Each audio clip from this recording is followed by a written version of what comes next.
Okay, good day, class. So this is a recorded session, a continuation of the topics, which is part for your third exam, that is from week 6 to week 7. So last time, we have discussed about the family models, or those also included sa mga factors affecting the development of juvenile delinquency, primarily the family side. Yan. So last time, we have discussed about family. Yan. Kung paano hinuhubog ng mga magulang at ng mga kapatid, especially those elder siblings, yung pag-uugali at paraan ng pagtuturo sa mga iba pa nilang miyembro sa pamilya, especially those younger siblings. Yan. So there are also factors in which it affects the behavior and the thinking ability of the family's members. Yan. So it also affects the family as a whole, yung relationships between the parents and the children, and also, of course, between those siblings, paano sila mag-deal, paano sila makihalubilo in order for them to be prepared to socialize with others outside of the immediate family. Yan. So there are two kinds of families. Yan. First is yung nuclear family. Nuclear family. Yan yung pamilya which involves only the composition of the parents and the children. So yung immediate family, kumbaga. Yan. Magulang at mga anak.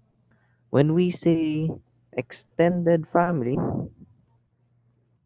yan yung isang pamilya na kasapi na rin yung mga ibang kamag-anakan. It also includes the grandparents, yan, and also the grandchildren, pati yung pamilya na nabuo ng mga magkakapatid, yan. Your cousins, yan, yung mga in-laws, it's part of the extended family. We've also discussed last time the relationship between parents and children and those certain factors which affect their relationship. Yan. And also, there are certain relationships of the family in which pwedeng makasimula ng deviant behavior or delinquent behavior. Yan. One of those, yan yung family rejection. Yan. So it is very much needed for the parents, kinakailangan ng mga magulang na yung mga paraan ng pagdidisiplina nila, the manner on how they talk to their children must be careful, because children, especially those children around the ages of 3 up until 12 years old, sensitive, especially sa kanilang parents. So, konting kilos lang ng parents na nagkamali, or konting kilos at pananalita nila, it will be noticed or makikita ng mga anak, and somehow, there's a great chance that they would mimic or copy those actions. Yan. Kung ang pananalita ng mga magulang sa pagdidisiplina nila sa anak, may halong ibang pananalita na hindi angkop na marinig ng mga bata, then once it is done to the children continuously or habitually, then there's a high chance for those children to adapt to those kind of language. Yan. So, for example, this is an explicit word. Kung ang pagdidisiplina ng magulang, na kung ilang disiplinahon ng ilang anak, na magpakapin pa sila, gusto riyan na pisting yawa, na, or yung PI na word yan, the more that they would continue using those words in disciplining their children, the more chance that those children can acquire that kind of language and would acquire that kind of behavior na kung magagalit yung mga bata even at the age of 5, gagamitin na nila yung mga lengguwaheng yun, which is not acceptable, especially even to children. Yan. Also, children are very sensitive when it comes to the parents and the attention they give to the children. Some children would start having deviant behavior because they were rejected by families, whether the parents rejected them knowingly or unknowingly. Yan. May three phases, as what we have discussed last time, sa family rejection. Magpoprotesta yung bata, cries and screams, which is basically those children showing panic mode. Yan.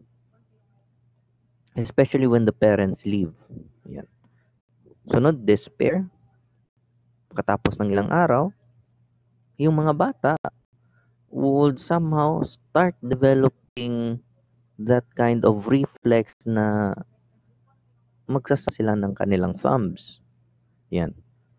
Because yung kagaya sa oral stage, yung sa human development, once yung oral stage hindi na fulfill ng tama, once they grow somehow older or on the next stage of their youth, they would start to manifest the sucking of the thumb. That is a clear manifestation na hindi na-satisfy sa oral stage ng human development yung satisfaction sa mouth. And also, it would serve as their reflex action because they are desperate of acceptance. The next is detachment, in which the child loses interests in parents. Yan. Wala na siya naganahan sa ilang ginikanan. Whether those parents would be concerned or whether the children will be concerned to their parents or not, is that it doesn't anymore matter.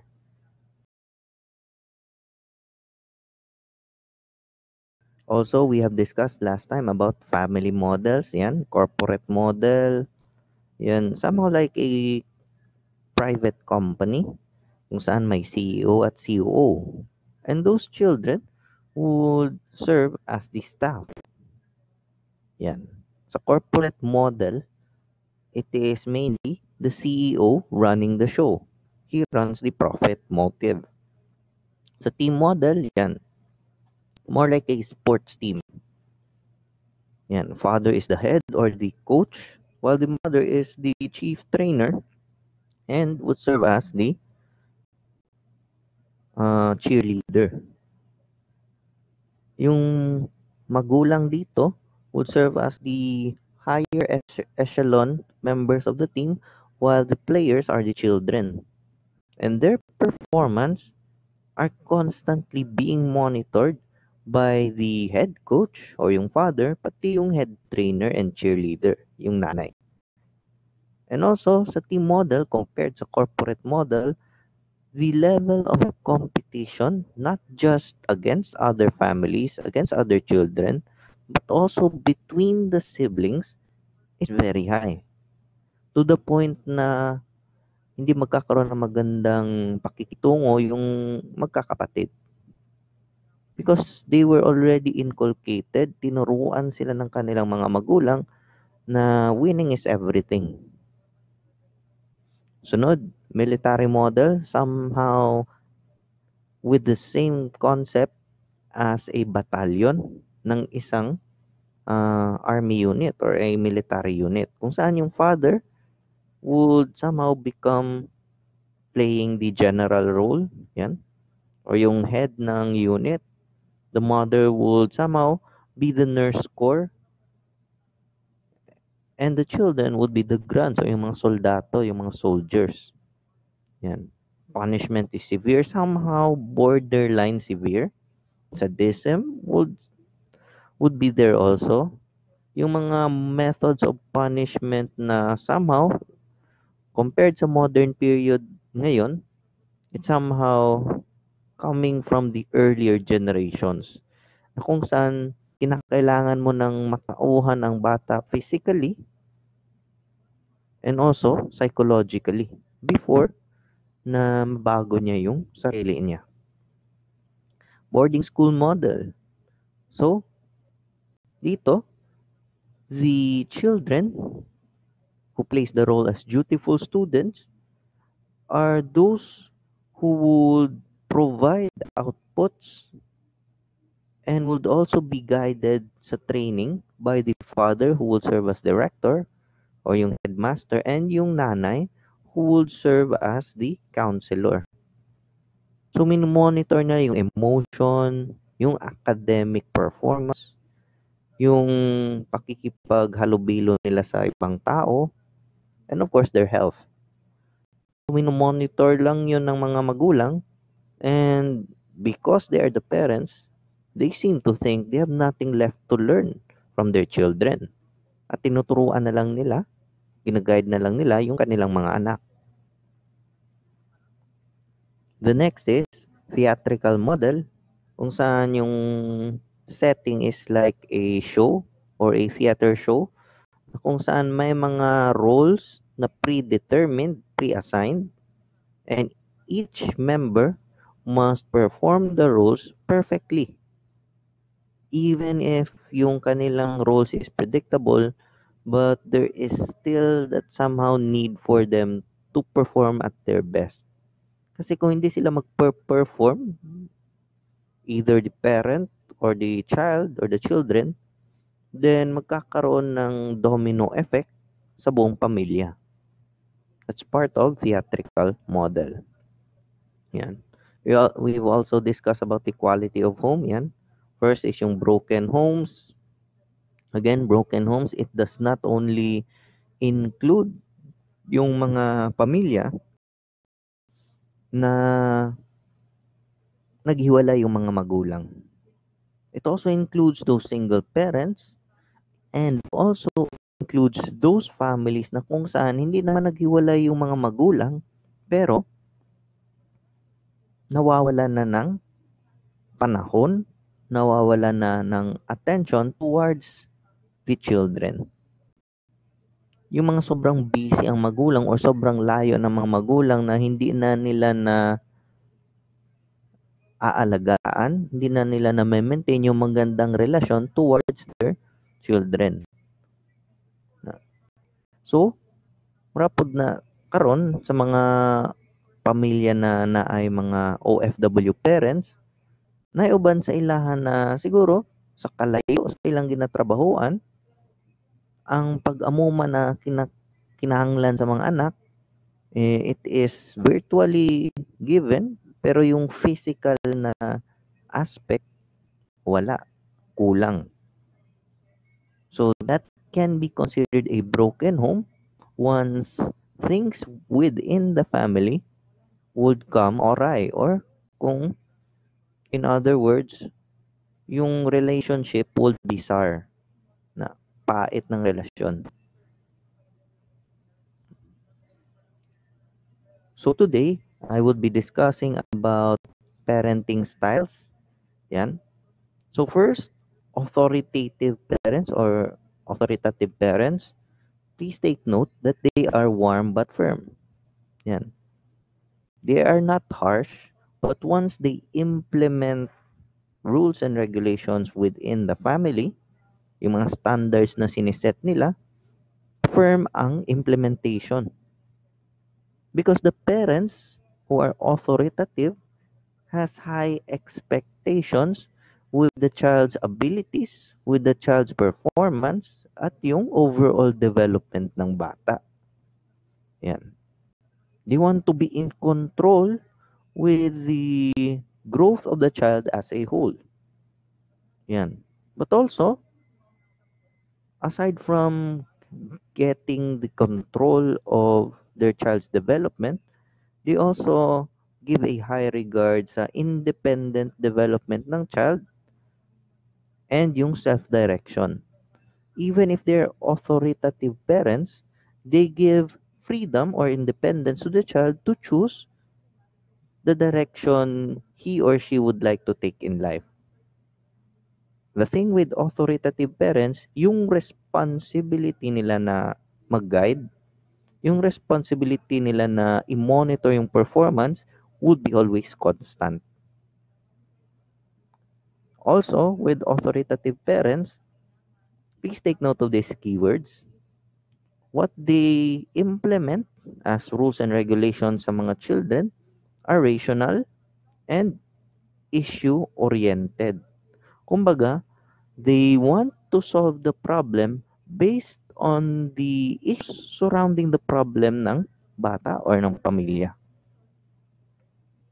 Authoritative parents want to know the cause of the problem o yung pagkakamali sa development and then would try to fix it in a rational manner na kung saan, when we say rational manner, yung attainable siya or realistically attainable. Pwede siyang ma-achieve on a given amount of time. Authoritative parents would always conduct discussions, would always want to engage into talking with their children and monitoring what has happened to them in their daily lives. Yan. So it is somehow a good perception for an authoritative parent, but also it is not really always positive. May mga bata na siguro, for example, kumakain sila ng hapunan, niya gustong mangumusta sa parents, kung saan nahitabo sila throughout the day. May mga bata na siguro they feel that their parents are overtaking or somehow taking over their daily lives. May ibang mga bata na nasasakal kung gusto ng mga magulang na mangumusta sa kanilang anak. Yan. So there are different perceptions for authoritative parents. Next is authoritarian parents, in which they place high value on obedience and conformity. Compared sa authoritative parents, ang authoritarian parents, they're somewhat more serious, yung medyo business-oriented. Yan.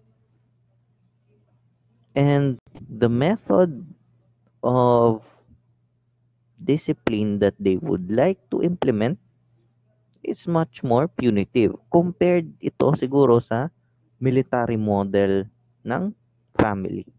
Kung saan yung measures na ginagamit para magdisiplina ng bata, para ilimit yung bata is much more severe compared to yung nasa taas, yung authoritative parents. Authoritarian parents are not really responsive to their children compared sa authoritative parents dito. Itong mga authoritarian parents are less warm. Kumbaga, yung sense of humor wala or little lang talaga. Yan.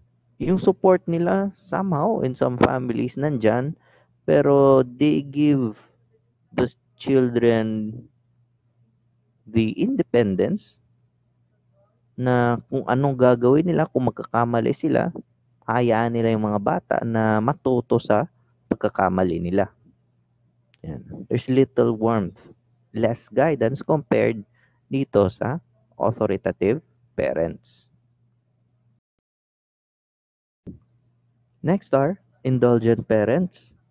They behave in responsive, accepting, benign or kind, and more passive ways in matters of discipline. So when we compare it to an authoritarian parent, these indulgent parents are passive. Kumbaga, yung method ng pagdidisiplina nila is not really strict, hindi naman stricto, because passive. Parang hindi nila dinidisiplina yung kanilang anak on a somehow constant manner. Indulgent parents are highlighting their children to have what we call independence or freedom. Konti lang naman ang demands or gusto ng indulgent parents towards their children. For example, gusto lang ng mga indulgent parents na makatapos ng pag-aaral, yan, magkaroon ng sariling trabaho, yun, tapos. All other aspects of the development of the child, hindi na sila masyado naghihingi ng ah, kanilang mga methods. Hindi na sila nagbibigay ng expectations sa ibang less important matters ng child development. Indulgent parents are likely to believe na yung pagkokontrol, for example, like those from authoritarian parents, is considered sa mga indulgent parents na a violation ng freedom or rights of the child. Kasi pinapaniwala ng mga indulgent parents sa kanilang mga sarili at sa kapwa nila parents na if you implement more punitive measures, if you interfere with the natural growth or even the development of the child psychologically, it is a violation and could give an unhealthy development sa bata. Indulgent parents does not want to shape so much on the development ng child nila o yung mga anak nila. Yan. They only think of themselves as a guide or a resource in which the children could just go to them when they needed the parents. Yan. So, compared sa authoritative at authoritarian parents, itong mga indulgent parents, less control towards their children and their lives. Okay, next. Number 4, indifferent parents. So, they are fairly unresponsive compared to indulgent parents. Yan. So, they are fairly unresponsive and try to minimize the time and energy na binibigay nila sa mga anak. Yan. So, again, indifferent parents are much more passive compared to indulgent parents. Yan. Kasi itong mga indifferent parents, there are so many factors bakit sila indifferent. It is either maaga silang naging magulang or yung sense of responsibility nila sa kanilang mga anak hindi pa nila kayang panindigan. Some indifferent parents are even thinking na yung existence o yung pagkatao ng bata is not acceptable. Siguro, nabuntis sila because of a crime. Siguro, na-rape sila, for example. And they have no choice, imbis na ipa-abort, palakihin na lang nila yung anak. And to the point na yung existence ng bata is ayaw nila. That's also one of the why different parents show neglect to their children regardless of number. Yan. So, konti lang yung alam nilang ginagawa ng bata. It's because they don't really want to focus on taking care of the child. Kung saan napapadpad yung anak, wala na silang pake. And show little interest sa children nila, especially when their children goes to school. Yan. So, those are indifferent parents. So, with these for parenting styles, we can presume that indifferent parents are those parents which are not desirable. Less control because either they don't like the existence of the child or they don't like having that responsibility towards a child. Indulgent parents are much more passive because they believe that taking control of a certain part of the child's development is a violation of the child's freedom. Passive lang ang kanilang pagdidisiplina. They only interfere when they are called upon or when it is only severe. Yun ulit, pag authoritarian parents, these type of parents are much more into the discipline of the child, kung saan mas forceful, mas punitive yung disciplinary measures na ginagamit nila. Again, authoritarian parents show little warmth and support towards their child, but still, they interfere with the development of the child as a whole. When we say authoritative parents, they are warm but firm, but also they interfere to the child to the point that they would have these very much wide array of expectations or malawak yung expectations nila sa kanilang anak. They also interfere with the development of the child, but also, as a matter of fact, they give high regard to giving the child the independence to choose the direction of life that the child wants to go. Yan. Okay. Next. So, we will discuss about parenting skills. So, as we all know, meron siguro iba sa inyo or within our age bracket, yung early 20s, yan, adolescents even, meron ng gusto maging magulang. So, ayaw naman natin magsalita ng tapos. Pero as what our parents have shown us, especially yung mga parents na hindi naman gano'n na may kaya, is that parenting requires so much skill, and of course, parenting is a dedication for life. It goes beyond giving birth ng mga nanay, and it goes beyond providing for the family, commonly ng mga tatay.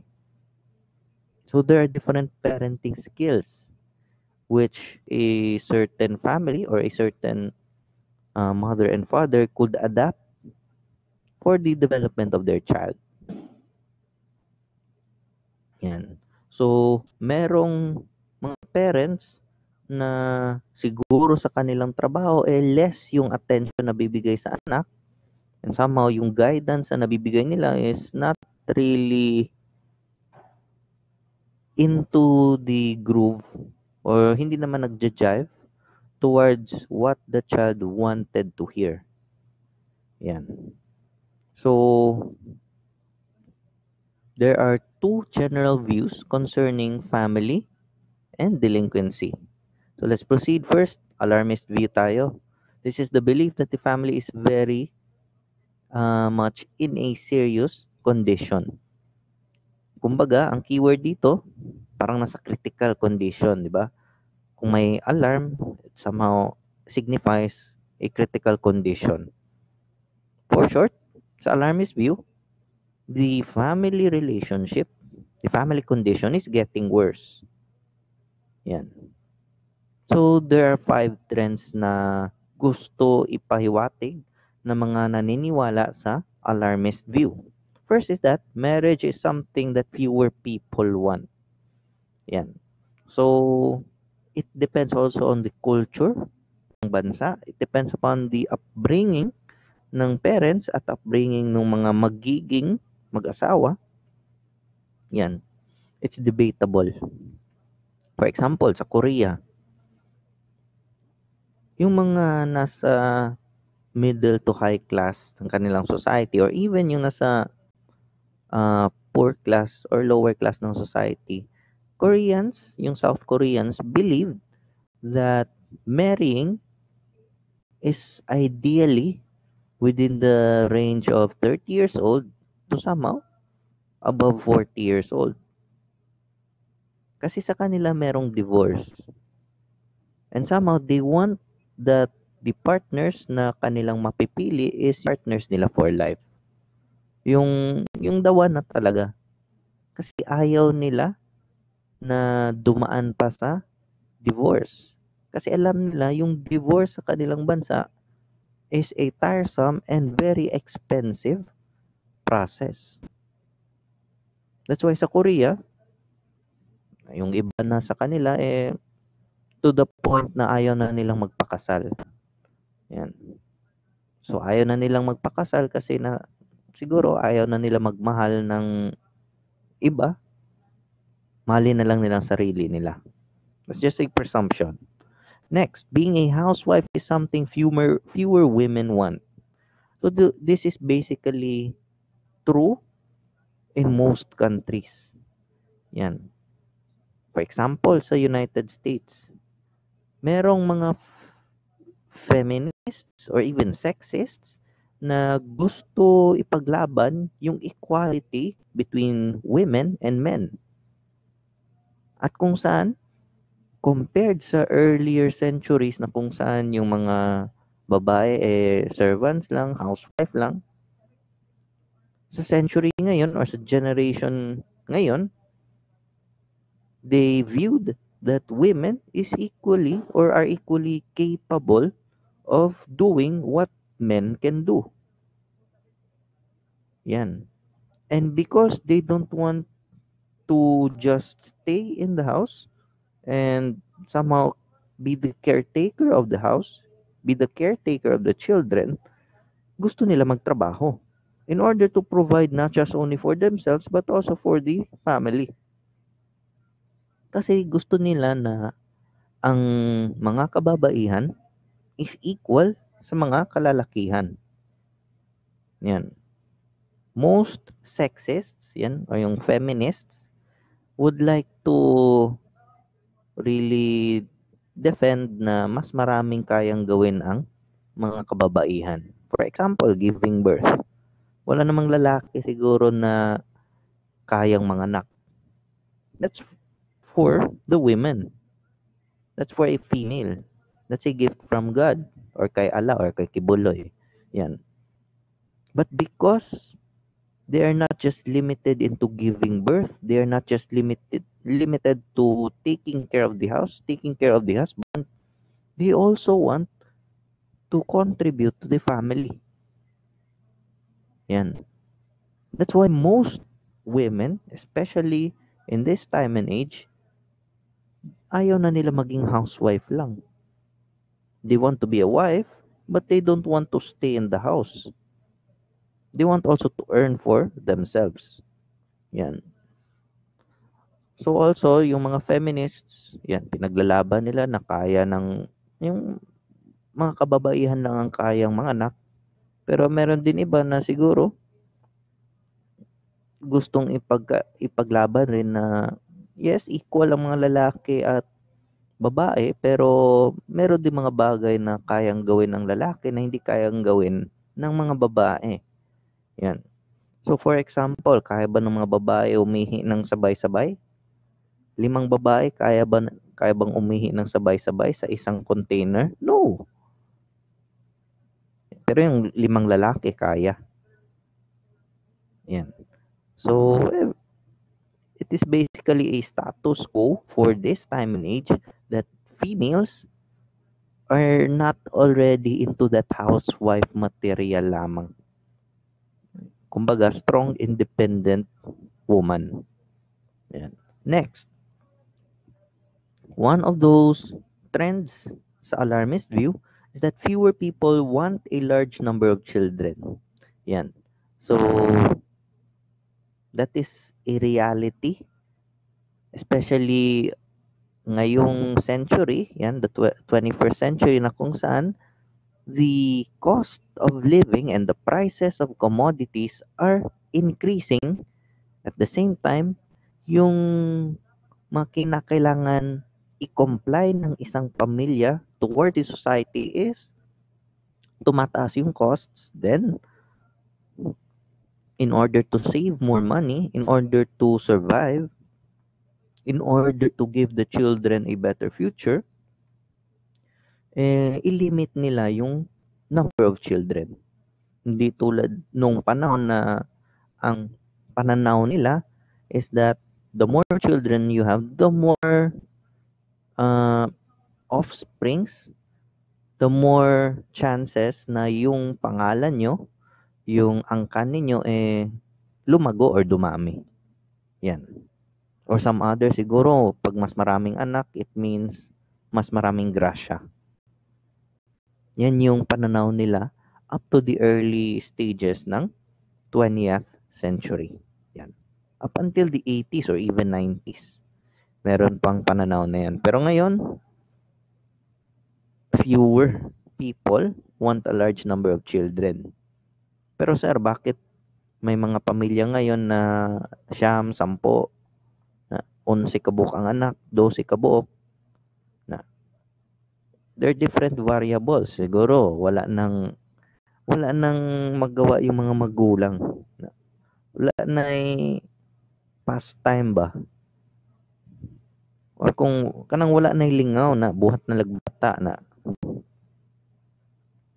in the end, the children will be the one to suffer. The children would be the one to suffer for a mistake which they didn't even commit. Yeah. And that is one of the reasons why there will be children who would be neglected, would be abandoned, or would grow in an abnormal situation. It's because of the number of children in one family. At yung attention ng magulang kumukonti habang dumadami yung anak. Also, one of the trends sa alarmist view, yan, sacrifice and self-denial are things that fewer people are willing to practice. Yan. That's basically true, especially starting nung uh, Generation X. Yan. Up until sa millennials, up until sa Phoenix generation. Yung ngayon, fewer people wanted to sacrifice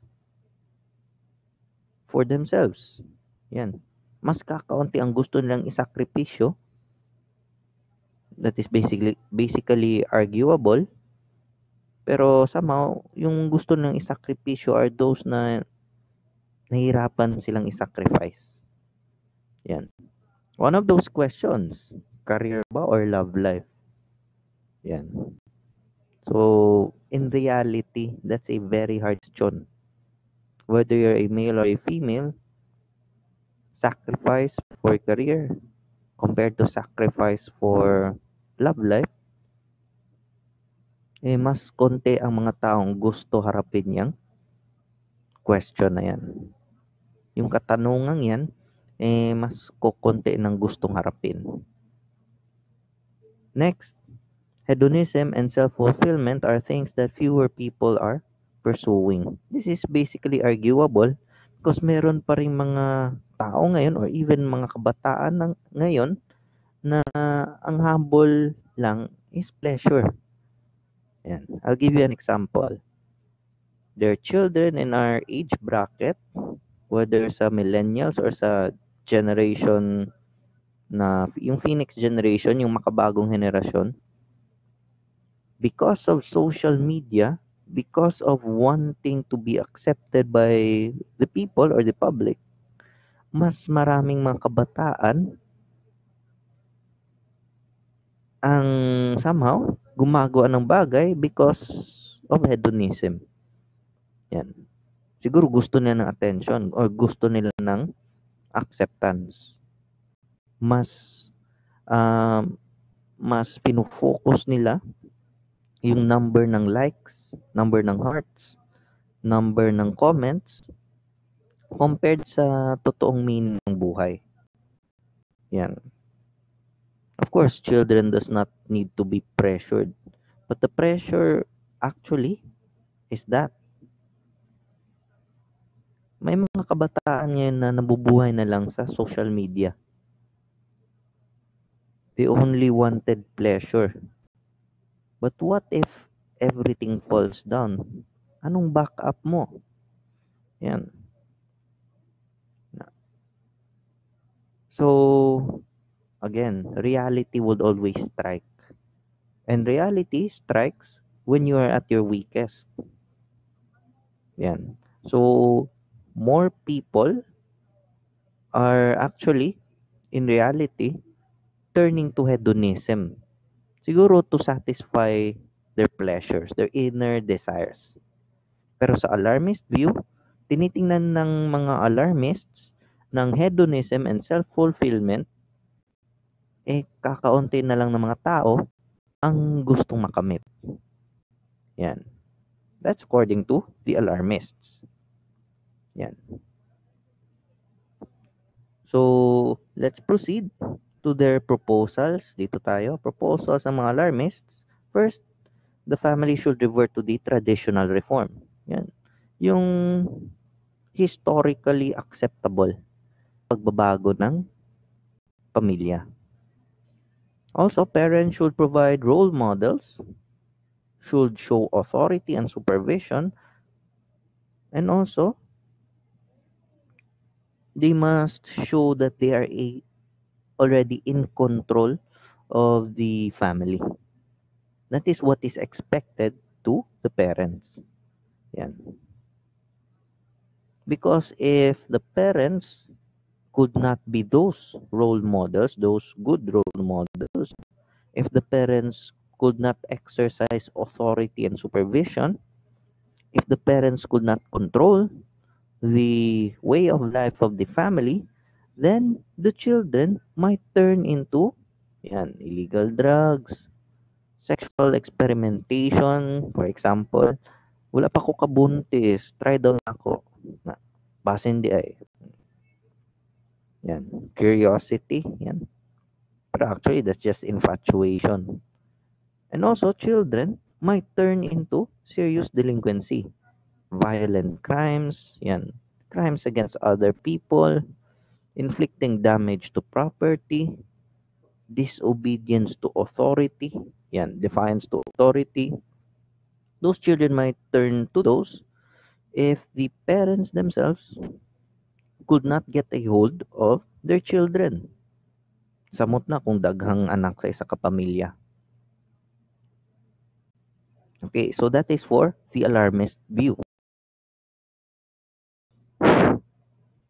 Next is reassuring view or sa view of reassurance kung saan, of course, they are the exact opposite of the alarmists. So they have these arguments. First, the families of today or the modern family is alive and well and is still the primary uh, branch of society, the primary cradle of human development. The reason is the family would be the first one to develop the child, would be the first one to raise the child. And of course, lahat ng mga kabataan would be the future of the nation. Kung ano ituturo ng mga magulang, yun din ang somehow magiging kalakihan ng mga anak.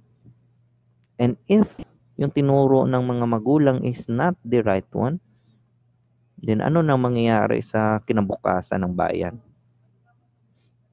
Next is, declining family condition is just a natural occurrence when the society is undergoing modernization.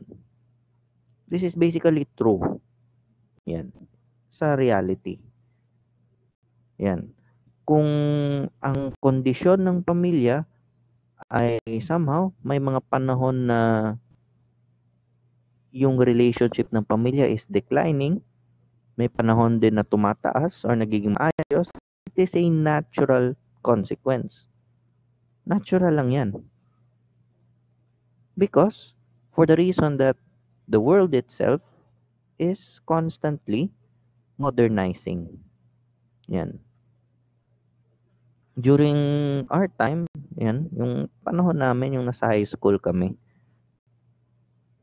yung paggamit ng PowerPoint is somehow rarely used. At siguro lumago na lang yan nung third year high school namin. Yan. So kayo, you're part of the K to 12 generation. Somehow, yung paggamit ng mas maraming audiovisual presentations mas marami sa inyo compared sa amin. Yan. So, because of constant modernization, people are forced to change. Kasi kung hindi magbabago ang pamilya, hindi magbabago ang mga tao, hindi mag-a-adapt sa kung ano ang meron tayo ngayon, mahuhuli sila. And as we all know, in this world, those who are easy to adapt, those people who can adapt easily, those people who can adjust to the current status of life are those who have a higher susceptibility of surviving. At yung mga hindi nakakahabol sa pag-modernize ng mundo, yun yung hindi nakaka-survive. Yan.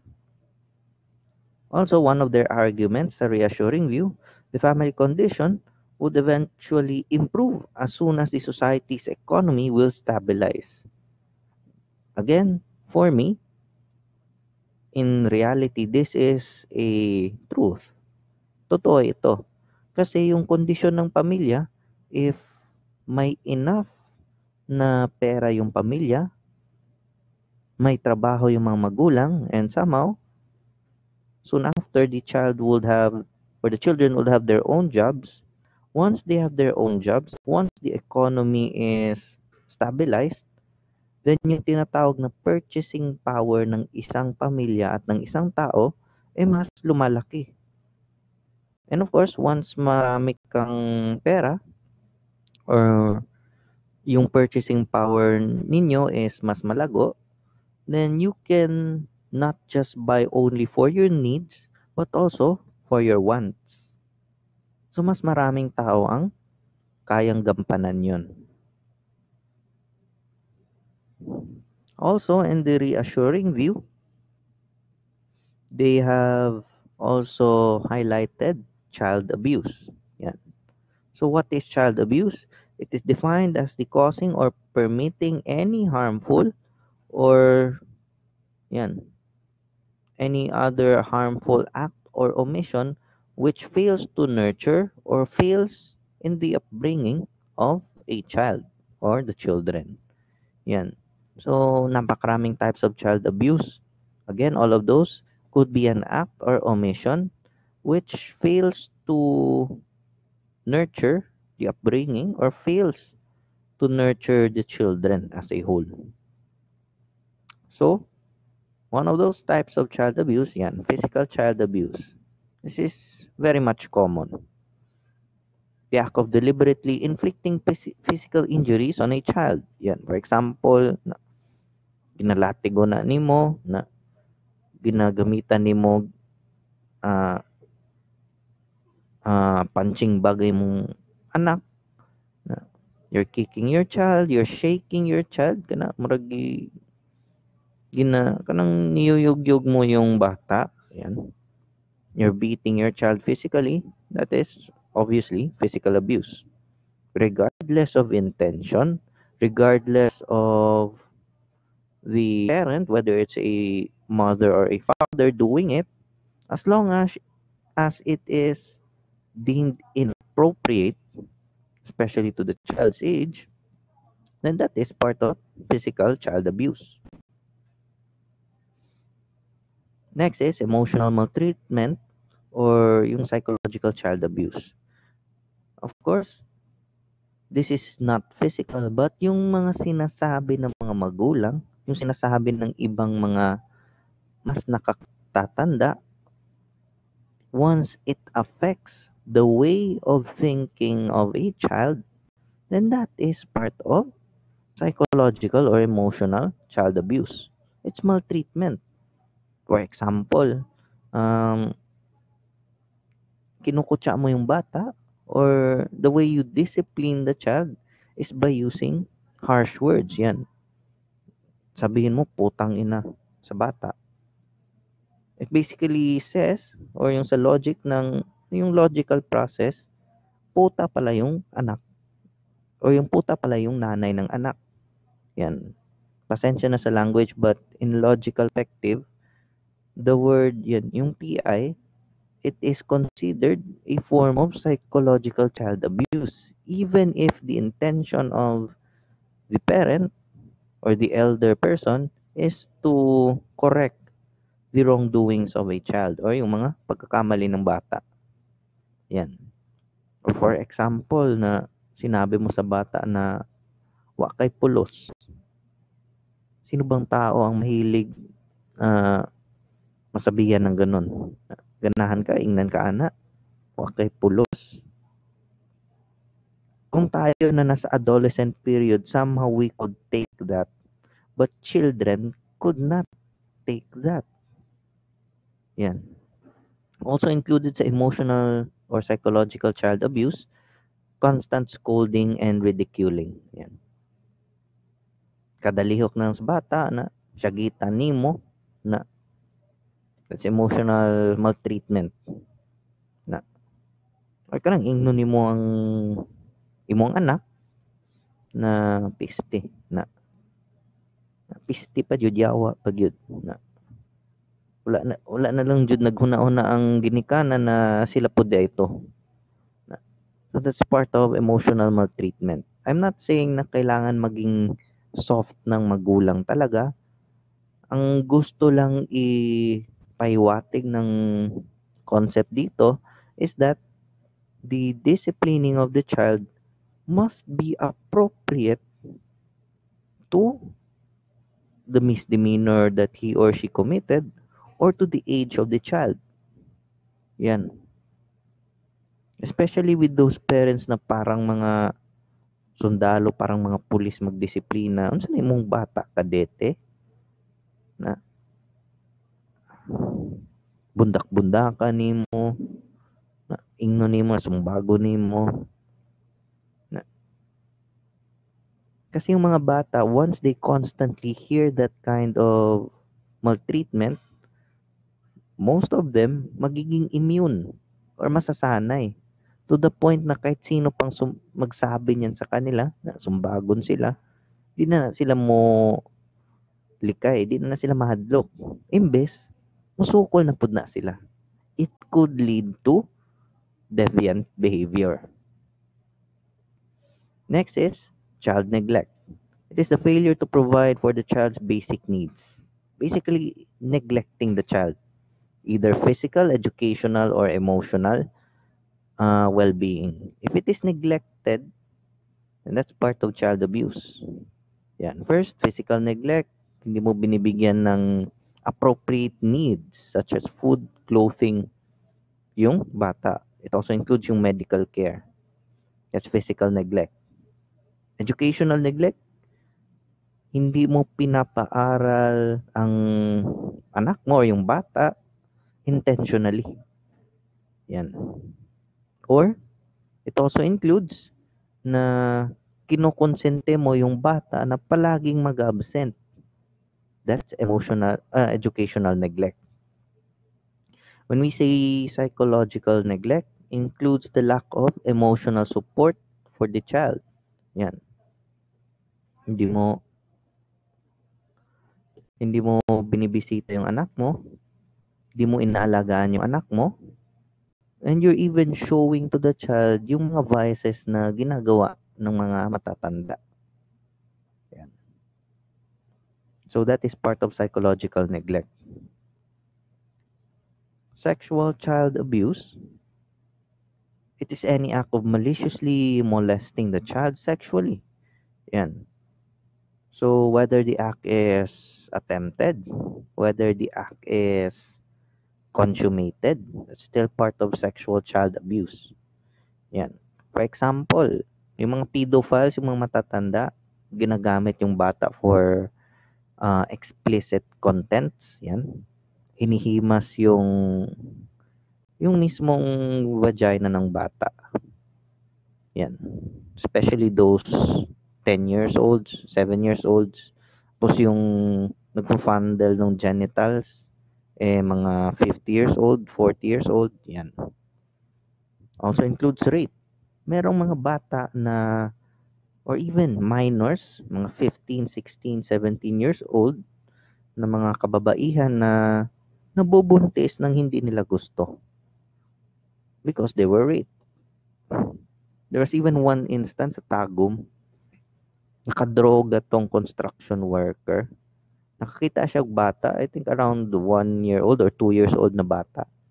Girape ang 2 years old na bata. Nakadroga man tong construction worker. Siguro wala siya na tagam sa bata. Yang buslutan ang genital sa 2 years old using a Dorco blade para masatisfy yung gusto niya. And the point na nakadroga siya, it aggravates the crime of rape. Yan. Statutory rape. Yan. It resulted to the death of the child. Yan. Also, incestuous rape. When we say incestuous rape, that is the sexual intercourse between uh, siblings, for example. Yan. Or even yung rape na kinocommit by the parent to the child. Yan. So, incestuous is not just between siblings, and it's not even between cousins, but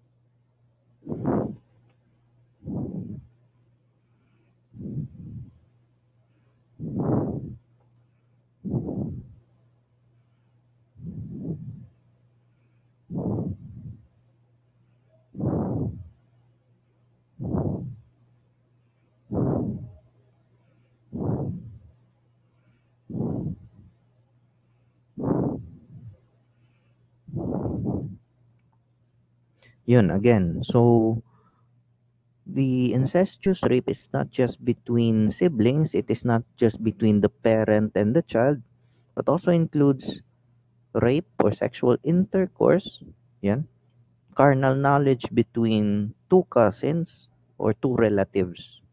Yan. So, again, rape is technically called sexual intercourse. Yan, sexual intercourse. Pero kung sa legal na terms or legal terminologies, we call that carnal knowledge. Yan. Carnal knowledge. It requires both parties knowing of the intent of one another. Yan. And doing sexual acts. Yan. So, incestuous rape, that's part of sexual child abuse. For example, lasing na tatay. Ilang taon na niyang nire-rape yung kanyang 17 years old na anak na babae. To the point that the 17-year-old daughter was pregnant and gave birth to a child between her and her father. Yan. The reason is, yung nanay nagtatrabaho bilang OFW sa ibang bansa. So that is already sexual child abuse. Sodomy, yan. So, unsa ng sodomy? Um, that's up for you to research yan. So, sodomy, that is still part of sexual child abuse, especially to children or to minors. Yan kasi yung sodomy, pinapasok mo sa hindi dapat entrance. Yan. Kumbaga, ang entrance ay para lang sa motor niya, gipugos ni mo mong sakyanan. That's sodomy. You know what I'm saying. Yan. So when you do it to a minor, yan, or even yung ginagawa ng mga, let's face the reality, merong mga gays na siguro pangarap nila magkaroon ng female reproductive organ pero hindi naman nila kaya magpa-sex change, eh ginagamit nila yung puwet. At pag may nakita silang menor de edad na lalaki na natipuhan nila, they would force the child or coerce the child to do sexual acts towards them. That includes sodomy. Yan. Pugso nila ang batang lalaki na isulod ang iyang reproductive organ sa anus sa gay partner. Yan. In exchange for a reward, siguro PS5. Yan, or Nvidia tong GeForce, tong RTX. Siguro mao to ang exchange principle nila. Na, sige, mamayot na lang para makapalit og gwapong gadget or maka-receive og kwarta. That's still part of sexual child abuse, especially if the victim is a minor, regardless of who committed it, regardless of who's the victim. As long as it is a minor, it is done without consent or even with consent, yan, that's sexual child abuse. Yan. Also included yung exhibitionism, yan. Pinipuwersa ng mga pedophiles na maghubad sa harap ng camera yung mga minor na babae in order to earn money due to the views that they can acquire sa pornographic sites, which are basically international ang operations. Yan. That's part of sexual exploitation.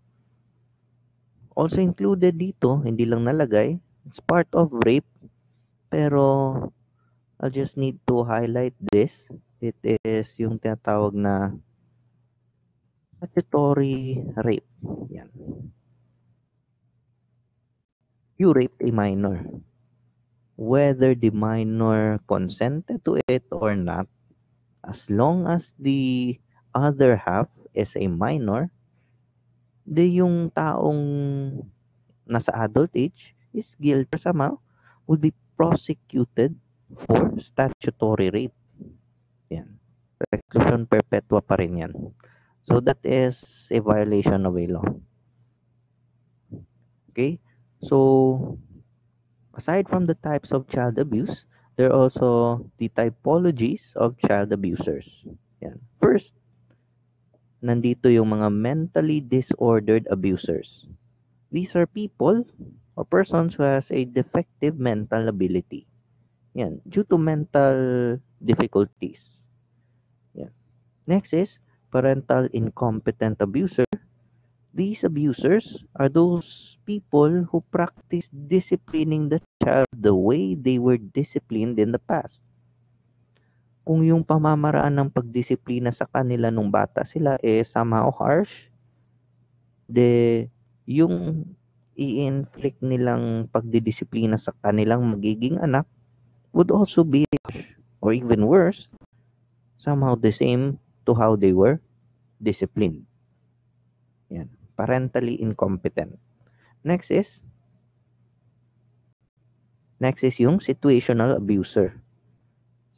Situational abusers, they only abuse the child kung yung abuser is confronted with a particular situation.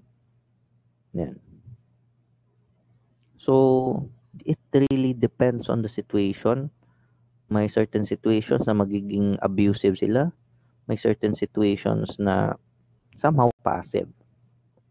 Next is accidental abusers. These are parents who exercise poor judgment in their parenting decisions. At yung mga judgments na yun would result into child abuse.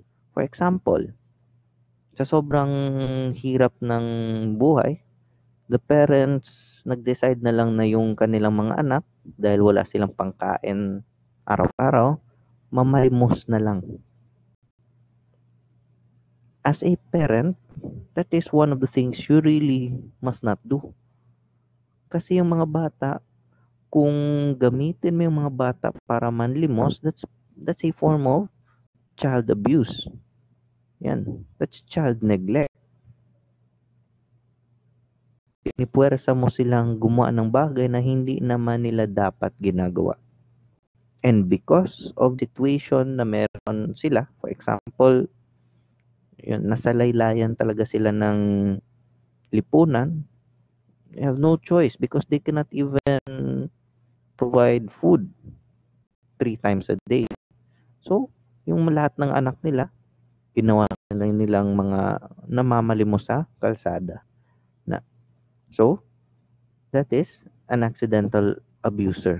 A parent who exercises poor judgment, which would then result to child abuse. Next is subcultural abuser, a group of people who share a number of values, norms, and attitudes in common.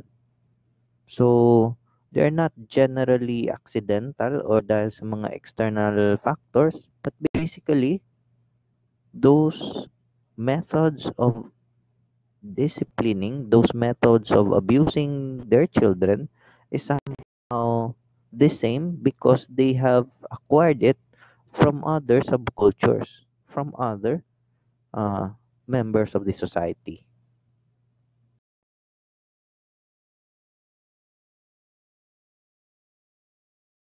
Also, we have the self-identified abuser.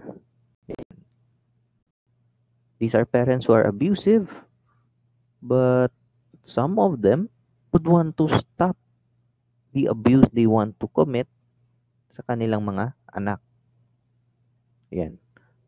These self-identified abusers are very much afraid. Nahihiya sila na maging public yung pamamaraan nila ng pagdisiplina or pamamaraan nila ng pag-abuso sa kanilang mga anak. So they know they are abusers. They know that what they do to discipline their children are not correct. And some of them would even want to stop the way they abuse or the way they discipline their children. Yan. And number 7, institutionally prescribed abusers. Ito sila. So, there are some institutions who are grounded with the belief that they are abusive to the children. Yan.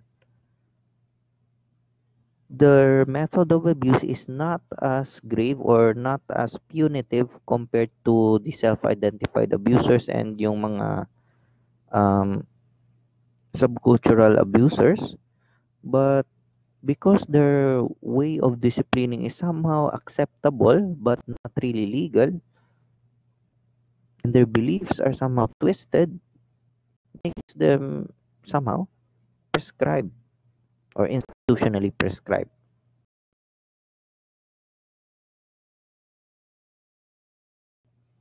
So next, one of the um, one of the factors affecting the development of juvenile delinquency, first yung parents, yan, or yung first yung family, next is peers, yan. So peers is number 2 on our list of factors affecting the development of juvenile delinquency. So when we say peers, it is a group of youths with similar age levels or yung nasa same age bracket lang with the same interest, and their main purpose is not just to commit certain actions or to commit certain behaviors, but to empower the youth and to empower themselves into a sense of yung feeling na worthwhile and important sa kanila. So itong mga peer groups, these are either formal or yung informal groups. When we say formal groups, yung for example, gangs, fraternities, organizations. While those informal groups, yung mga barkada lang. Siguro barkada mo from high school, barkada ni mo gikan college, or barkada sa inyong lugar. Those are informal. When you are a gang, when you are a an organization, yan, fraternity, that is a formal peer group. Okay? So, in a peer group, especially to adolescent peer groups, what they search for their members and for the whole of the group, you want to search for acceptance. For example, yung mga legal na adolescent peer groups. For example, yung FACUM, yan, for Auxiliary Corps ng University of Mindanao, and yung FACUM. Yan. So, their existence or the reason for the existence of that organization is to make the students, make its members aware of the dangers and of course yung knowledge when it comes to fire prevention. They want to be accepted as an organization which could help combat or even disseminate information towards fire prevention. There's somehow a level of acceptance. Yan. Sunod, aside from acceptance, the status. Yan, ulitin ko. For example, yung sabihin natin JDB. Yan, junior dancer sa Boulevard. Hindi, yung junior drug busters sa UM. So, the reason na naging formal peer group sila, formal organization, it's because meron silang na-attain na certain status or certain accreditation, not just from the university, but also from other organizations. Like for example, sa PIDEA. Na. Also, those peer groups would search for their own identity as a group. Yan. For example, sa FACOM, most if not all of those members would want to soon be members ng Bureau of Fire Protection. Yan, mga bombera. So, there's a sense of commonality sa identity na gusto nilang marating o yung gusto nilang ma-attain in the near future. Yan. The keyword there is commonality of interest.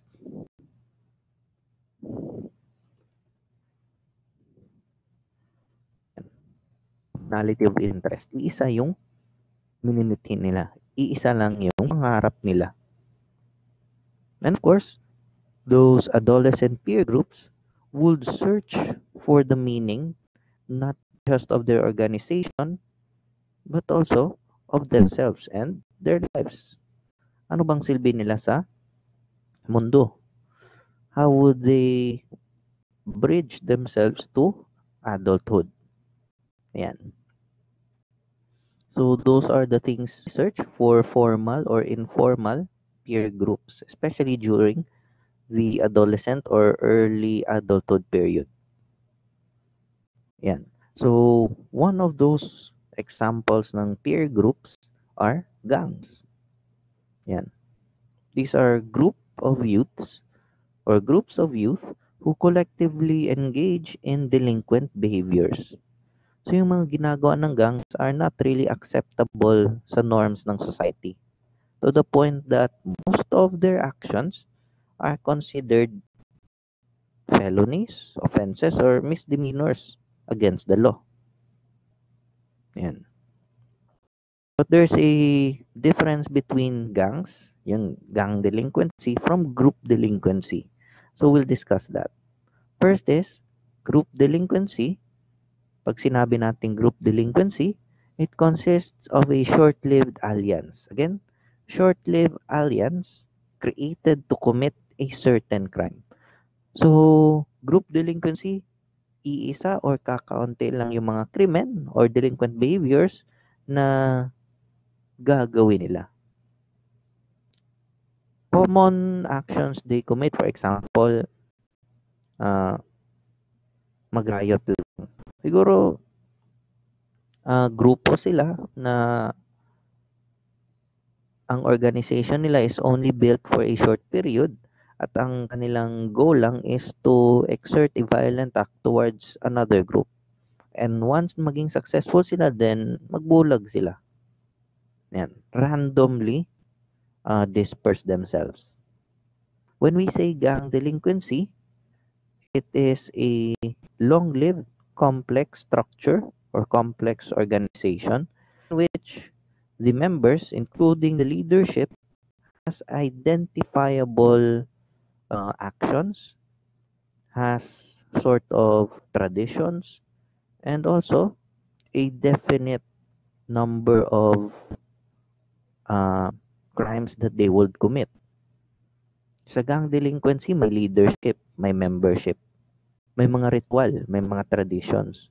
At yung mga ginagawa nilang mga behaviors, yung mga ginagawa nilang mga krimen, are certain or alam ng mga members. May gangs na ang kanilang trabaho lang is magnakaw. May mga gangs na ang kanilang existence revolves around fighting other gangs. Yan. So sa gang delinquency, compared sa group delinquency, itong mga gangs have their own rules, rituals, and their own unique possessions. Sa group delinquency, wala headquarters. Kung asara sila mag-meet up, yan. Asara sila magkita-kita. While sa gangs, much more like a company with its own headquarters. At yung mga mas violent na gangs have their own weapons cache. O yung kanilang uh, stash house. Kung saan nila pinupondo yung kanilang mga nakuha from the crimes that they commit. Yan.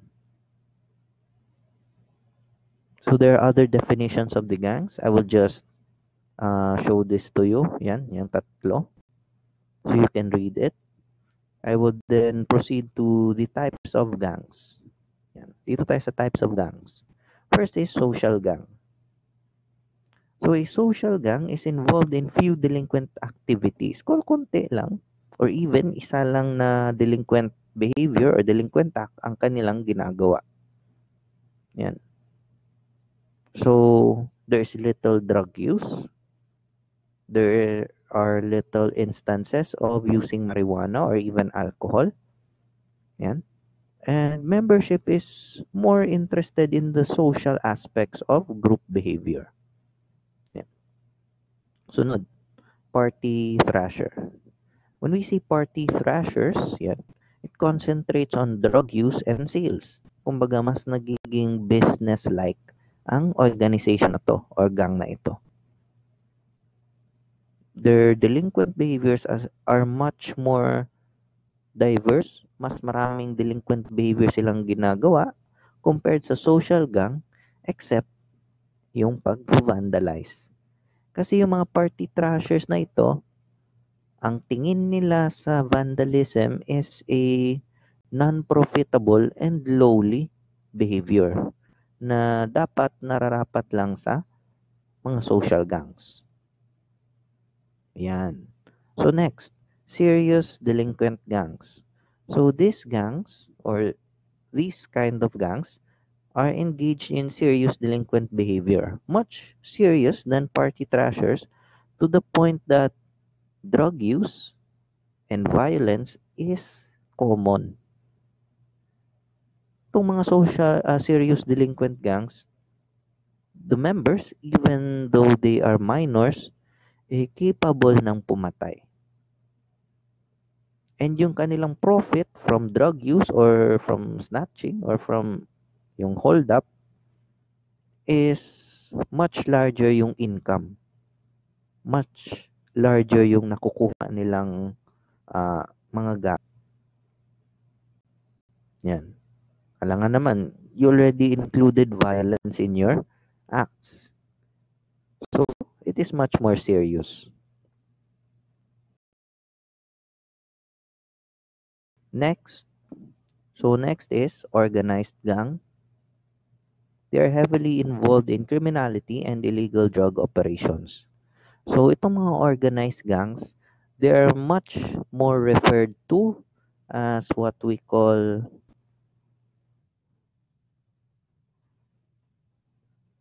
organized crime groups. Yan, or organized crime uh, individuals.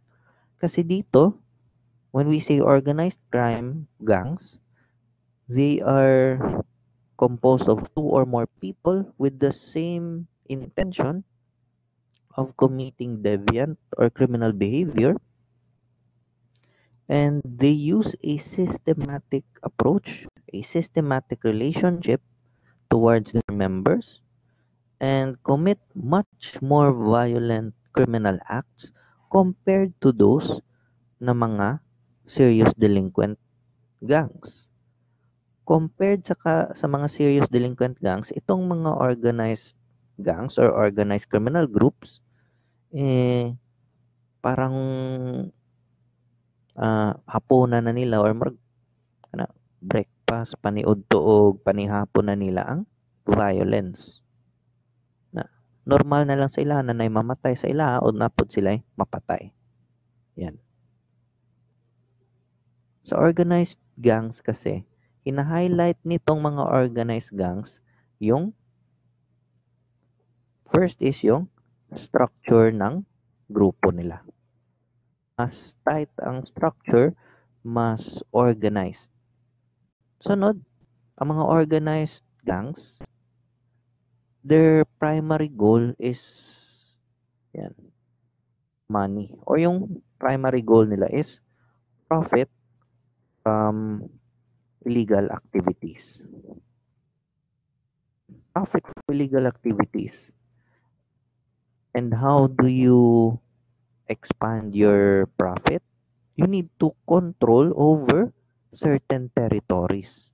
Na you'll be able to grab control of a large number sa isang territory. Yan. So organized crime groups or organized gangs are somehow considered na OCGs na. Yan. Much more full-blown yung kanilang actions. Okay, next. Gang location.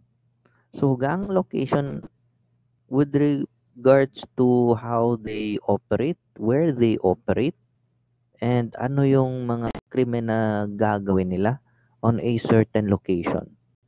For example, kung mga municipal gangs lang, yung mga gang sa mga munisipyo, mas less ang violence, pero mas maraming beses silang nag-meet up or nagko-converge. Yan. When gangs are located on highly urbanized cities, yan yung mga urban talaga, for example, dito sa Davao, mas severe or mas violent yung ginagawa nilang mga krimen. Yan. Gang location or gang locations are characterized by two general types. First is transitional neighborhood. Yan. It is marked by rapid population change in which diverse ethnic and racial groups find themselves living side by side in competition with one another. Yan. So, traditional neighborhoods, for example, yung mga lumalaking mga munisipyo or yung mga lumalaking syudad. For example, Tagum City. Yan. That's considered a traditional gang location, a traditional transitional neighborhood. It's because yung mga ethnic groups from Del Norte na gusto mamuhay sa syudad would somehow come into contact with those na mga matagal nang nanirahan sa Tagum, and part of those population is yung mga miyembro, yung mga adolescents, mga youth na miyembro ng gangs. Next is yung stable slum. So, sa stable slum, it's defined as a neighborhood where population shifts have slowed down. So, it is highly exemplified by Metro Manila. Yan, especially yung sa Tondo. It's a stable slum. Everyone in the Philippines know that Tondo is somehow a cradle for those criminals. Yan. Parang home court nila. Kasi stable yung pagiging slum area doon. Yan.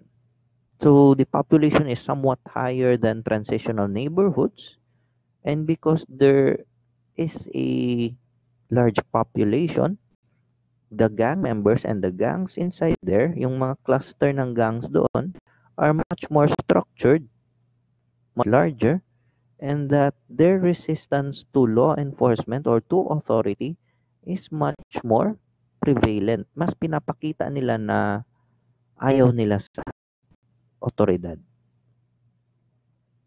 Yan. So, constantly, law enforcement would modify their approach towards catching those criminals or preventing other people from that slum area to join those gangs. Okay? Next, one of the characteristics of a gang, dapat meron silang certain kind of formation. In gang formation or forming a gang, there must be a sense of territoriality. Yan. Kumbaga, pareho yan sa batas. Di ba? May generality, territoriality, prospectivity. So, yung mga gangs, they wanted to control a certain portion, certain territory. Yan ang isa sa mga main concepts ng pagbuo ng gang. One of also the main concepts ng gang is that those gang members live closely to one another. Para makakontrol sila ng isang area, dapat yung mga miyembro ay nakatira sa mga malalapit na kabahayan. Na magkapit-bahay na sila, na tapad balay. So because they feel a sense of belongingness inside the gang, and because their residences are close to one another, then they can control that area. They call that their turf na, or teritoryo nila. And whoever would fight them or would fight one of their members would be fighting the whole group. At kung sino mang mga karibal nila na gustong i-take over yung kanilang teritoryo, well, they must need to settle that physically. Yan. Kung sinong mananalo, kung sinong matitirang buhay, sila yung makakakuha nung teritoryong yun. Also, one characteristic in gangs is that there's a certain selection for gang leadership. Maraming mga criteria sa pag-select ng gang leader o yung apo. Na, for example, yung leader nila, pinili nila because marunong makipaglaban. May alam na technique yan. Siguro nagpatudlo kay Ma'am Kapili na, or kay Sir Berco. Next is, they might have selected their gang leaders because may verbal quickness yung kanilang leader. Marunong magsalita. Marunong mag-impluensya ng miyembro. Na kumbaga, kanang term karon na kabalumubanat. Na kabalumubanat ang ilang leaders na yan, alam niya yung mga bars na kayang gawin. Yan. Sunod. They might have selected their gang leader by virtue of his natural athleticism. And because of his athleticism, it translates into an effective or even great amount ng fighting prowess. Yung abilidad na lumaban. Sabihin natin, they are not really physically athletic, pero yung gang leader nila, pinili nila dahil marunong gumamit ng weapons. Siguro, magaling mamaril. He's good at using guns. So, those are just one of the characteristics in selecting a gang leader. But even if meron sila nitong first na 4, may fighting prowess sila, may athleticism, yan, gumagawa ng bars, yan, may skill sa weaponry, marunong mamaril, pero hindi sila matatawag na leader kung hindi nila kayang ma-impluwensyahan, hindi nila ma-inspire yung kanilang mga gang members kung wala silang charisma.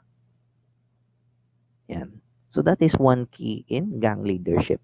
It's not just about the physical abilities, but basically it's leadership, charisma. Alam niya makahatak ng tao. Alam niya makahatak ng members. So next, controlling gang activity. It has three forms. So please take note. Youth service program. Yan.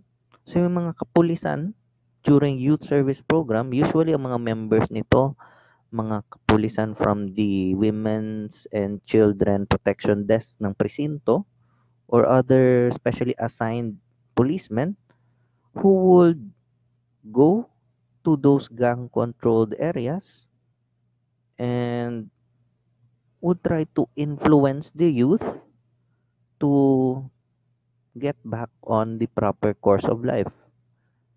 Hinikayat nila yung mga kabataan sa gang controlled areas na gumawa ng mas makabuluhan na mga bagay. Yan. So sa youth service program, walang mga personnel or there's not even any unit that is dedicated into going to those gang controlled areas. Next is gang detail dito. Yan. So sa gang detail dito, one or more police officers, usually from yung WCPD section o yung mga detective or investigation units are assigned to exclusively look or investigate gang activities on a certain area. For example, sa presinto, meron silang isa, dalawa, or even tatlong personnel, commonly from the investigation section, na meron silang dedicated investigator na mag-iimbestiga sa mga galaw ng mga gang sa isang area. Yan. So that's gang detail. Kung gang unit naman, this is already an established law enforcement unit which primarily deals with gang problems in their area of responsibility. And yung manpower ng police personnel sa mga gang units is somehow more than 3. Yan. Kumbaga unit na talaga sila. Parang team. And these gang units, compared to youth service programs and gang details, exclusively for gang control duties ang ginagawa nila. Okay, so those are the three units or methods in controlling gang activity. So next is one of those factors which would affect juvenile delinquency or the development of juvenile delinquency. Number 3 is how the environment affects the youth. Diba? First factor, yan yung family. Yan. The family is the first factor affecting the development of juvenile delinquency.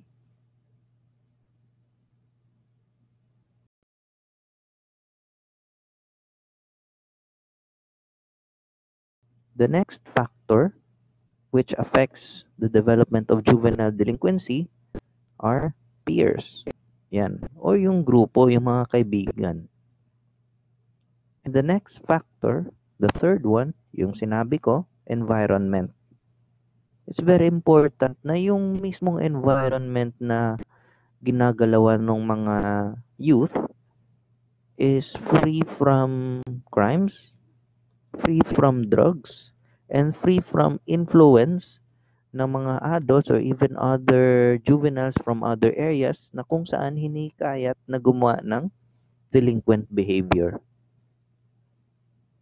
And also the environment in which the children grows up must be centered upon developing them for the better.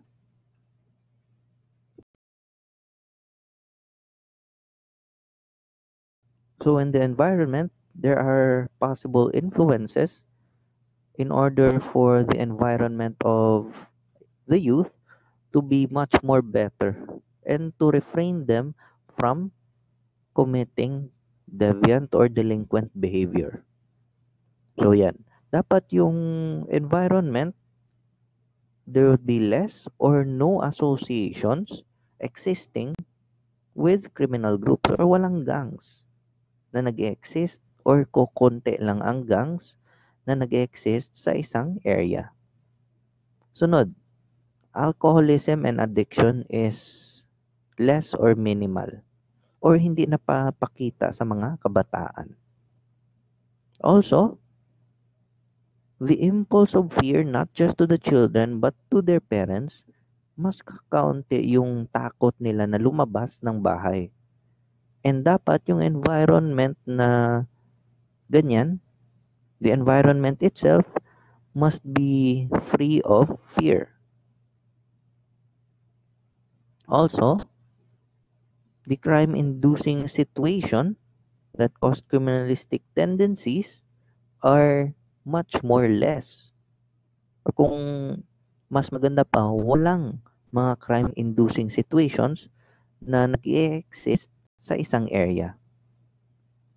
And also, those behavior of adults which could be imitated wrongly by the youth, like for example, selfishness, instinct like violence, antisocial behavior, dapat wala yan sa environment ng youth. It is very important that the youth would not imitate wrongdoings of the adults because what our parents, somehow other parents, teach to their children is that they must not repeat the wrongdoings of those who were ahead of them because you'll be basically repeating history itself. And in order to prevent repeating the bad history of a certain place or a certain family, then the imitations to deviant or delinquent behavior must be removed.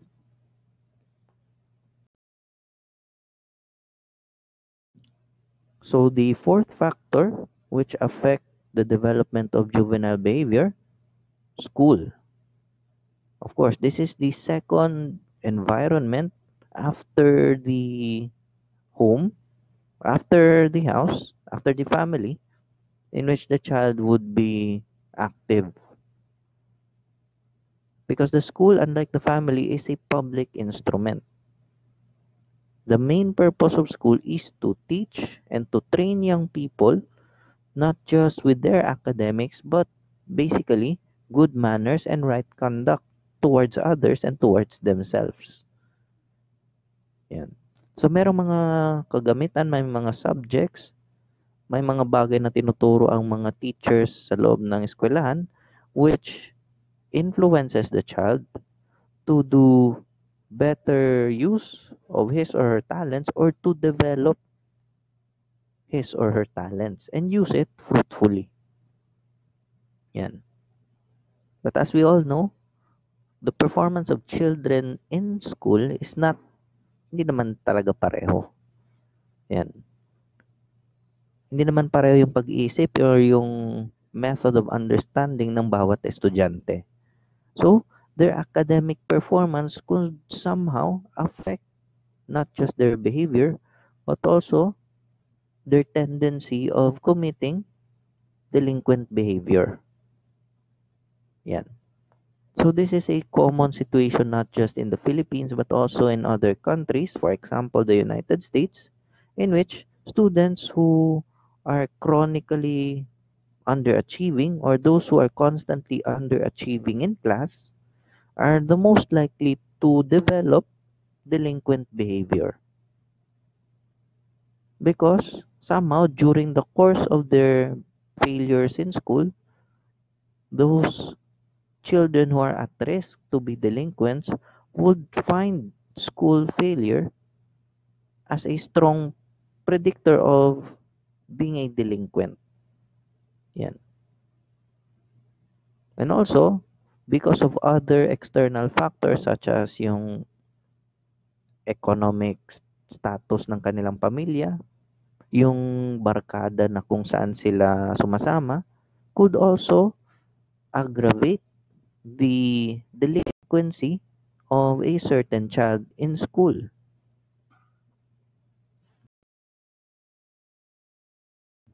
And because school is also teaching the children through their teachers, the thing with school kasi is that hindi lahat ng natutunan sa loob ng classroom or natutunan with the teachers, hindi lahat ng yon ang natututunan lamang ng estudyante sa loob ng eskwelahan. But there are other behaviors, there are other actions that the child would learn from the peers inside the school. Mula sa mga kaibigan niya sa loob ng eskwelahan. And it could also affect the academic performance of a certain child. Yan. For example, I could give myself as an example. Yan. So, I grew up nung elementary na ako ang mga kauban, hilig magkatog classes na sige migdulag basketball na sige pud migdulag Dota na Counter Strike pa na sa una. Yung Dota 1, yan. Na. So, during that course of my schooling or during that course in my elementary days, I have seen na yung mga grado ko, na ako ang mga grado, compared sa mga other levels or year levels, ni Baba or ni Kunhod og maayo. Na, dili naman jud na ka ng 75 pero ni Baba og maayo. Na, and it could be attributed to the peers I had in the past at yung mga bagay na tinuro nila. Yan. And somehow, some of the things that they taught or we taught to one another are those things na hindi naman worthwhile. Yan. So especially for other children who could not come back or could not handle coming back from a low academic performance, those children would really feel very much frustrated. They would feel angry, di ba? Frustration aggression theory.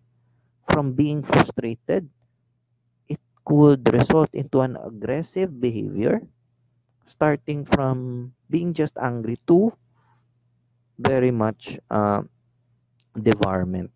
Or kanang grabe ng pagkasuko.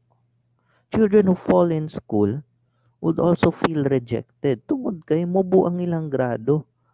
Kumbaga, sila yung outcast. Sila ang nalahi sa tibok klase tungod mubo ang ilahang grado. And that mindset, that logical thinking ng isang immature or not yet matured na child would result into the child uh, somehow develop delinquent behavior. The child would resort to committing acts which are against the conventional means or against the norms inside the school. And once the child continues to show dysfunction, continues to show delinquent behavior, then his school climate or yung perception niya sa school would somehow be becoming negative. The subjects, the people, the teachers, pati na yung buong structure ng school would somehow seem for him become negative.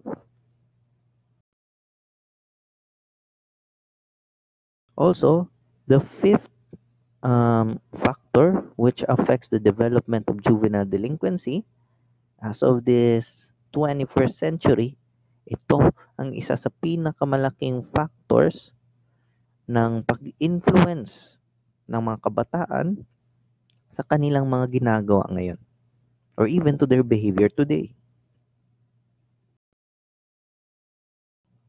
Mass media is already one of the primary ways of life, especially ngayong digital age. Yan. Marami na ngayong mga kabataan ang nabubuhay na lamang sa Facebook, Twitter at Instagram or even sa mga streamer sa YouTube. They think that mass media, they think that the number of likes, the number of people who would comment on their statuses, the method of sharing it to people, if it goes against the norms of society, would really affect their behavior. Yan. Marami sa inyo na somehow nagpo-post ng mga bagay in order for people to comment or yung mag-heart or mag-like. Like for example, yung iba dyan, to the point na they would really show off their skin para lang magkaroon ng likes. Because of mass media, it changes the perception of the youth today towards life and towards public appreciation.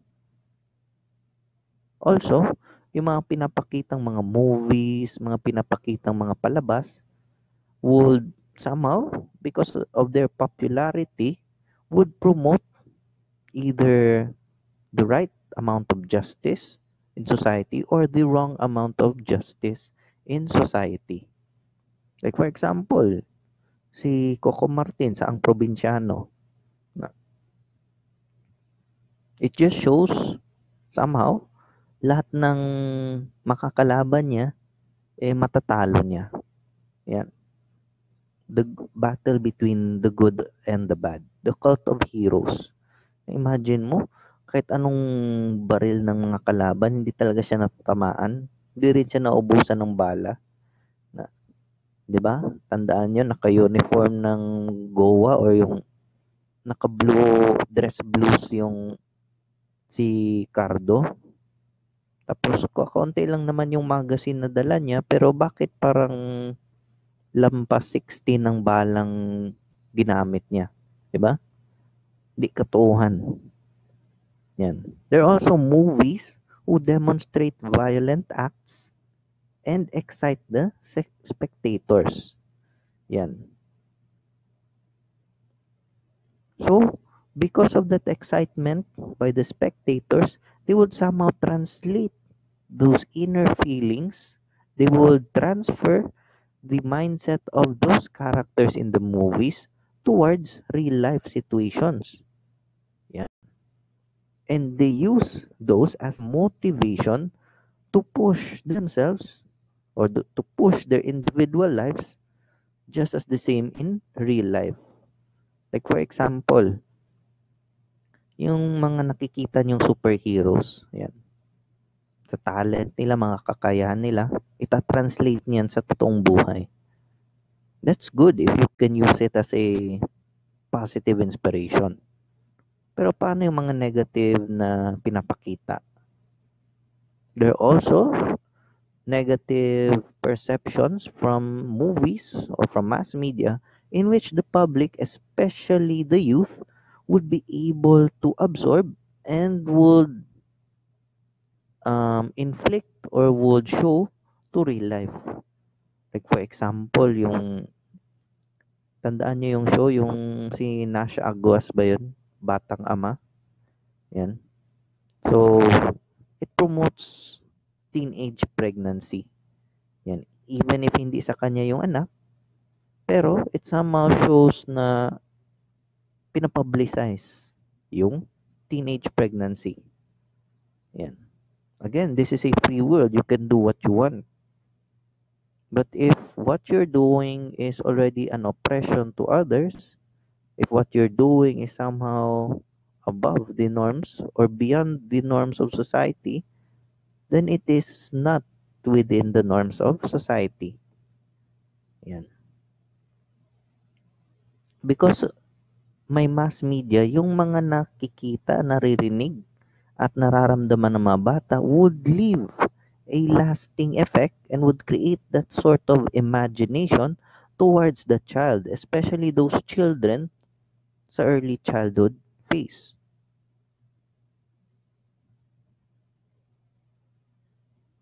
television can portray ordinary or daily violence, which hindi dapat makikita ng mga bata. And that's also the reason bakit merong MTRCB. Bakit tayo merong television rating board na kung saan kinaklasify yung mga pelikula at mga shows na pinapakita sa publiko. Yan. Also, violence is depicted in the media, and most of the violence that the media or movies show to the public are basically surreal or unrealistic. Yan. So, for example, yung mga sci-fi films, yan. For example, na UFO. So, tinuod lang, to tell you guys, dili tinuod ng UFO. Na, there was also even yung Area 51 na scare. Naabi nila na alien sa Area 51. So, that's not even true. Na, ingnan ta mo in advance, di dyan na tinuod. Like for example, si Cardo, di ba? Ilang beses na siyang binaril, na inoperahan pa siya nung kanyang tama sa bala sa loob ng nursery, di ba? Imagine mo yung operation para mabuhay si Cardo ginawa sa nursery. Sino bang hangal gagawin yun? Di ba? Violence is depicted wrongly. Yan. So there's always an exaggeration or yung parang sa Tagalog padagdag bawas sa violence na pinakita ng media papunta sa publiko. Because real violence is really unfathomable. Kumbaga nakakasuka. Yan. For example, yung gera sa Marawi. That is the ultimate violence. That's greater than the movies you have shown. Yan. O yung mga movies na nakita natin, those are pales in comparison or wala ra to sa kalingkingan sa tinuod na gera. War itself is the greatest violence human society can create. Yan. So there are also other contributory factors to juvenile delinquency. Yan. Cascade ko na lang sa inyo, government. Yan. Kung ang gobyerno mas stricto ang implementation sa mga batas, then mas maraming susunod because they have no choice. They need to follow the laws. But if ang perception ng public sa government or sa criminal justice system is unfair or yung para lamang sa mayayaman, then somehow there would be individuals, especially juveniles, who would try to defy that authority. Like for example, merong mga mayayamang pamilya na yung kanilang anak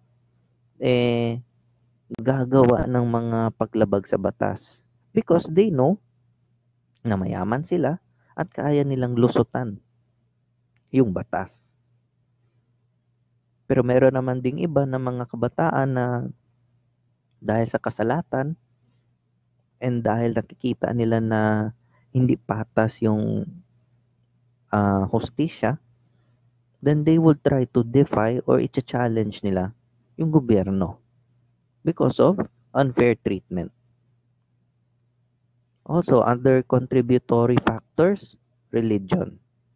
Especially in our country which is predominantly Christian, yan, regardless of anong sekta yan, because of the Christian values or even Catholic values na mas dominant sa ating bansa, yun yung sinusunod ng marami. And it is adhered by the majority. Or even yung mga Muslim brothers natin. For example, sa ARMM. Kung ano ang nakasaad sa Quran, yun ang susundin. Yan. And those wordings, yung mga nakalagay sa Bible or sa Quran, kung sinusunod yun, it could contribute to less chance of committing delinquent acts. If there is a defiance or resistance to the religious works, then there's a great chance for juvenile delinquency. Also, another contributory factor, gender. Yan. Girls are somehow, according to researches in the United States, they are more likely to be arrested as vagrants or yung mga runaways. Yan. Kakaunti lang sa kanila ang naaresto sa pag-commit ng mga delinquent behaviors such as stealing. Yan. Boys, of course, in general, dahil mas marami ang lalaki, and because boys are naturally stronger physically, are much bigger physically than women, they're likely to indulge in gangsterism and violence. Also, another contributory factor, social class. Like for example, dito sa atin, sa Pilipinas, hindi lang ang gumagawa ng krimen sa bansa yung mga mahihirap. Pero yung mga anak mayaman, they would commit delinquent behavior because they they feel that sense of assurance that their parents, their wealthy parents, would bail them out. Manay mosalbar sa ila once na bubuhat silang mga delinquent behavior. And with the use of their money, makalusot sila sa responsibility sa batas. Yan, that's for social class. Next, I need to highlight this, the age of onset. People who demonstrate antisocial tendencies at a very early stage are more likely to commit more crimes for a longer duration. Yan. So, when we say age of onset, yan yung certain age level or age bracket na kung saan yung mga behavior niya is much more uh, inclined to criminality or mas grabe yung ginagawa niyang mga delinquent behaviors. Yan. So, delinquents who begin their offending careers early have an earlier age of onset. At kung mas early ang age of onset, then it is a signal that the juvenile or yung youth na yun na may early age of onset would somehow develop a more chronic criminal behavior once he reaches adulthood. So kung mas sayo siya nahimong delinquent, mas sayo ang iyang age of onset, by the time he would grow up, mas severe at mas wide ang criminal behavior na iyang mabuhat. So that is the belief once the age of onset starts at a very early stage. Okay, so if you have questions, you can put it inside the open forum. Yan. So my next discussion would revolve around Juvenile Justice Welfare Act. Yan, yung RA 9344 as amended by RA 10360. Yan, so ipakita ko lang. Actually, some part of it is already in your SIM sa ULOC. Yan, yung salient or yung salient features lang ng Juvenile Justice Welfare Act. Yan. So, yan yan. Yan yung presentation. I have already shared that document, yung PPT document na yan sa LMS. So, sa next meeting, I would be discussing that quickly and to better give you a much deeper understanding. Okay? So, once again, thank you for listening and have a great day to all of you.